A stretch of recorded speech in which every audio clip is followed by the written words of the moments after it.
ci kàddu yi nga xam ne nag député bi di wuyoo Amy Ndiaye moom moo ko daal di yëkkati teg ko ci ki nga xam ne nag moom moo di Serigne Moustapha Sy actuellement nekk mën nañu wax ni àdduna bi boo xool dëkk yu bëri dafa am lu nga xam ne nag histoire yi nga xam ne ñoo ko secoué muy histoire waaso maanaam li nga xam ne nag moom moo di xeet ethnocisme alors donc tey jii Amy Ndiaye nekk député taxaw biir assemblée yëkkati ay kàddu wax ko ki nga xam ne nag moom moo di Serigne Moustapha ba opposition bi commencé révolté wu alors donc tey jii est-ce que Sénégal mérito nu jël histoire yooyu ngi di ko indi ci biir Sénégal ba di ko jaarale ci li nga xam ne nag moo di assemblée nationale. Tu sais, je vais te dire une chose. Je me suis opposé à ça il y a à peu près 2 ans. Ben nous avons tous les couleurs xaw ma la. Keroog Barthélémy Diaz mu balaa élection yi ñu commencé di yëngatu comme tout citoyen sénégalais et leader politique. benn nga nee na famille Diaz matul 100 personnes. dañ ko war a rey.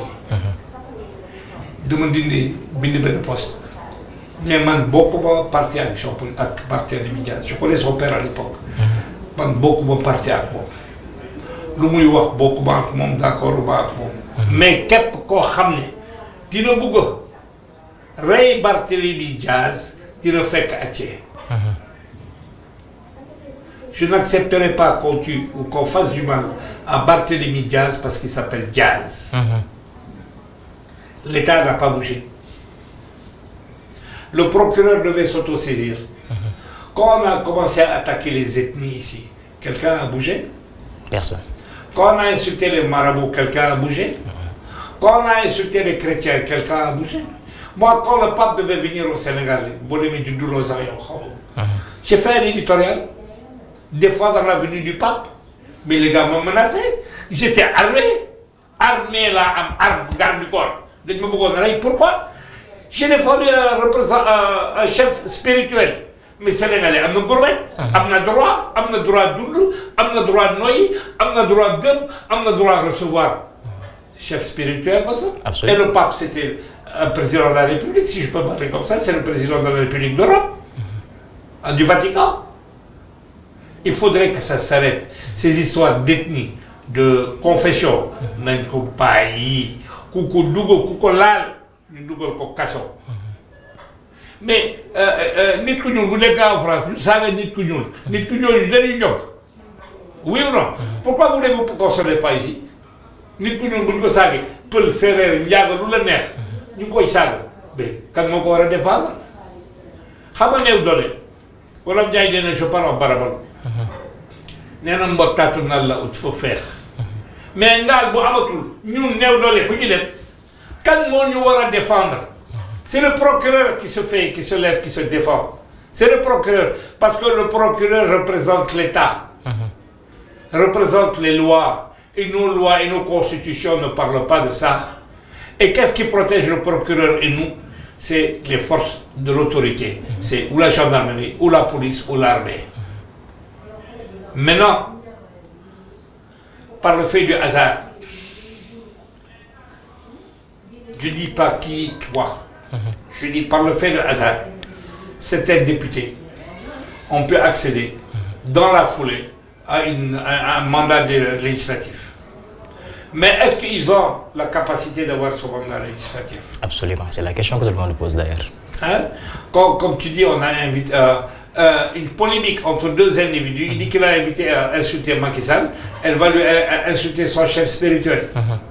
Mais quand elle insulte un chef spirituel, elle a insulté qui? La population. Et personne ne peut l'accepter. Donc, président de l'Assemblée nationale, on va dire notre cas. Hein? Absolument. Il y a beaucoup de gens nous savons ce réew, mais pas ce réew, plus profond, ça c'est xeet. Di nga ko nangu. Ñu dem ñoom indi du peuple ba assemblée ñun fu ñu daanu ne ba bëgg a xam fan la ñu agsi. Assemblée nationale di toj di def lu mais attends, on va où? On va où? Pourquoi on essaye de créer un climat d'insécurité? Pourquoi? Un climat soi-disant d'instabilité. Pourquoi on veut personnaliser le débat politique? Macky Sall, Sonko, Macky Sall, Karim Wade. Mais il y en a marre de ça. C'est les blocs politiques. C'est les blocs politiques. On n'a qu'à rester sur la politique. Et ne pas personnaliser le débat. Hein? Dès que à l'époque, il y a Macky Sall, il y a un jaayekatu gerte, bayam gardien. C'est honteux. Xam nga lan la ñu def? Saaga yi koo xam ni yëpp bu ngay jaay gerte askan bii saaga nañu gardien au Sénégal yëpp saaga nañ ko. Tu crois que c'est normal? Tu crois que moi si j'étais Macky Sall dinaa ko nangu waxoon naa ko je suis pas Macky Sall dama lay wax dëgg je suis pas Macky Sall mais Macky Sall est mon président. moom moo war a défendre il est trop gentil et le procureur ne s'autosaisit pas lan la ñu ragal la preuve l'État a laissé aujourd'hui on a de l'hérésie. dem nañu buy ñuy saaga ndeyu kii saaga président de la République mais attends le président de la République et Macky Sall c'est deux choses différentes hein. Absolument. C'est deux choses différentes oui da ngay saaga sénégalais yëpp yoo xam ne dañu voté pour Macky Sall président de la République mais fu ñuy dem yow suñu jamono alkaati bu waxee sax doo ko ñemee xool fan la ñu dem. Voilà ce que je te réponds. On n'a pas le droit d'insulter un chef spirituel. D'insulter d'abord, et à plus forte raison un chef spirituel qui t'a rien fait, qui n'est pas venu sur ta tariqa, qui ne t'a rien fait. Parce que tu sais que ça lui fait mal au gars d'insulter son chef spirituel. Tu crois que c'est normal ça? En pleine Assemblée nationale, en pleine Assemblée, on casse les sièges, on jette les urnes, mais où on va où? On va où? Qui fout le bordel dans le pays? Hein? C'est des analphabètes pour moi.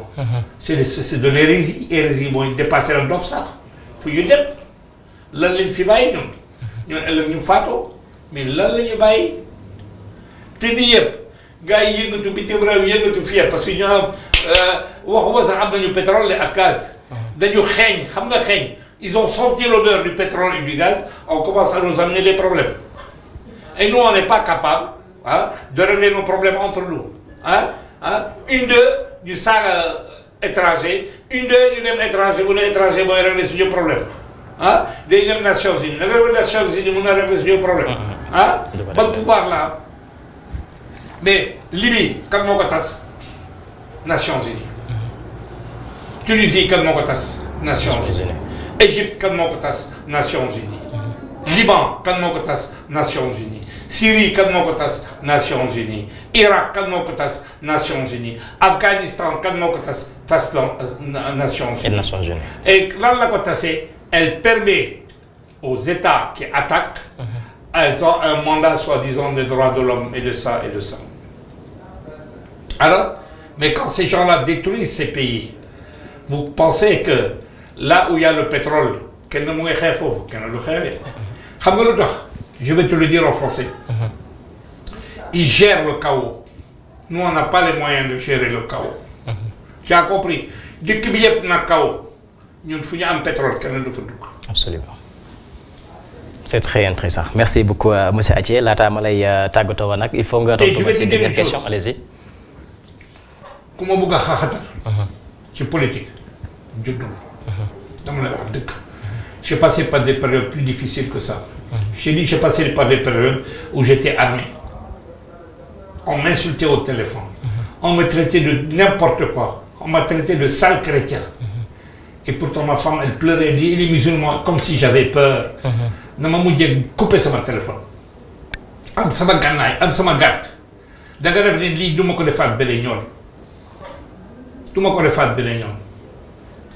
Quand je dis du ma ko defaat, c'est je voudrais pas subir ça une deuxième fois. Et je ne souhaite pas à quelqu'un de vivre dans cette hantise-là, de regarder tout le temps derrière toi. J'ai eu des lettres de menaces de mort. Lu nekk gis nañ ko.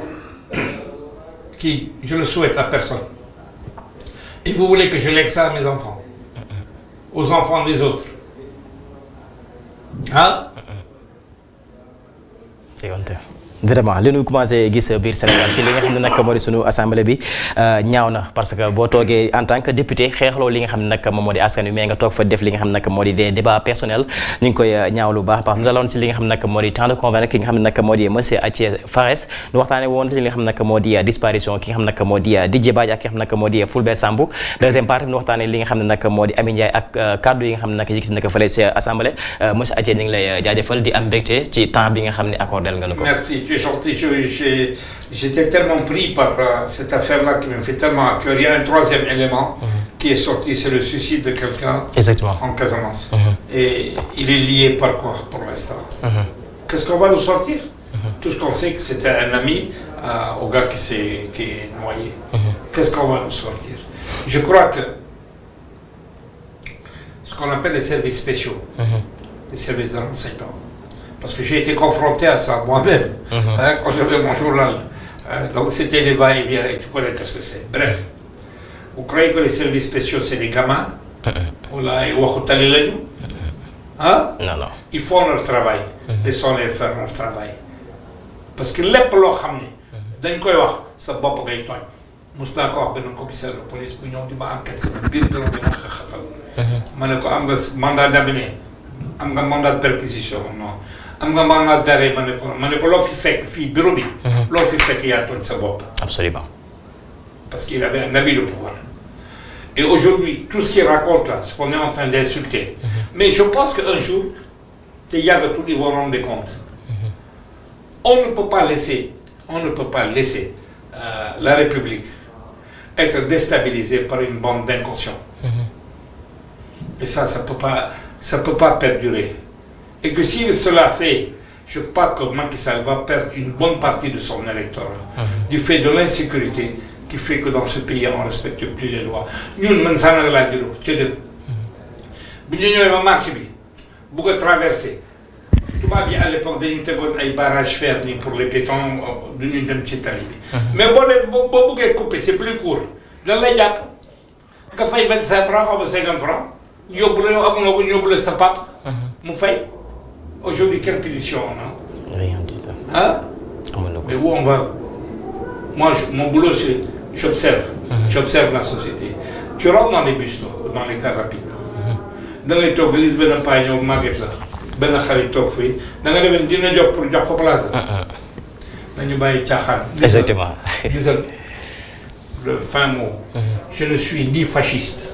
Au contraire, j'ai combattu le fascisme à l'époque de mes 20 ans quand on était extrême gauche. J'ai combattu l'inquisition, j'ai combattu tout ce qui est possible, j'ai combattu.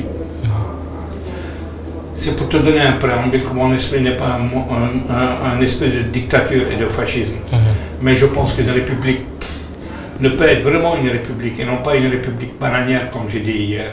Quand nous avons un service de justice adéquat, sous-tendu par une force de police assez importante. Deux polices, c'est-à-dire l'armée, la gendarmerie ou la police. Parce que bon, les tribunaux, le juge 1m50, 1m60, ben ni mën la taxawal nga ni kët kan nga ragal ki la ragal lo de yoon nga ragal te yoon bi nga ragalé il y a le flic à côté. On ne peut pas avoir, franchement, surtout nous qui sommes dans les balbutiements de la démocratie, laisser un pays confondre la démocratie et l'anarchie.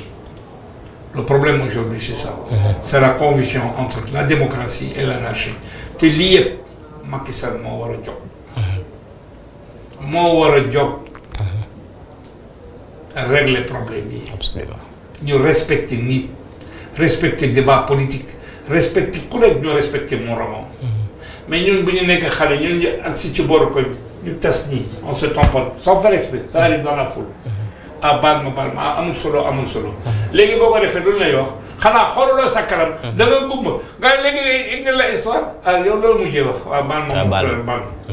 Vous croyez que ça peut perdurer ça? Non. Ce que les parents ont accepté, ce que les grands-parents ont accepté, les enfants ne l'accepteront pas. Ça c'est vrai. J'avertis tout de suite, les enfants ne l'accepteront pas. Suñu xale dañu jàng dem université, dañu bëgg a liggéey, dañu bëgg a takk jabar, dañu war a am kër, dañu mën a faj seen doom, faj seen bopp, am avenir. Quelle perspective on a? yow dégg nga parti politique opposition waxtaan ak réew bi ci affaire économie. panier de la ménagère. amul. ay non affaire politique. yow jenn nga kii naar la kii chinois la kii ñooñu la kii séeréer la kii njaago la mais attends fu ñu dem quand des gens qui aspirent à prendre le pouvoir font des distinctions ethniques, tu te dis mais putain pour qui je vais voter? Je vais voter pour ce gars-là moi. Hein? Je te remercie. Merci beaucoup, monsieur Athie. On va donner un peu d'éclaircissement. Maintenant, s'ils n'ont pas compris, je n'y peux rien. Ce que j'ai dit, je le maintiens. Je l'ai répété. maa ko tey. kon nag leer na mi ngi noonu di jaajëfal képp koo xam ne nag yaa ngi doon teewlu ci li nga xam nag moo di Ceeblou TV di nu taaxiloo ci li nga xam nag moo di Ceeblou rajo ñu ngi lay jaajëfal de même aussi ñi nga xam nag ñoo nekkoon suñuy plateforme digitale leen jaajëfal leen jox dig daje ëllëg bu neexee suñu borom.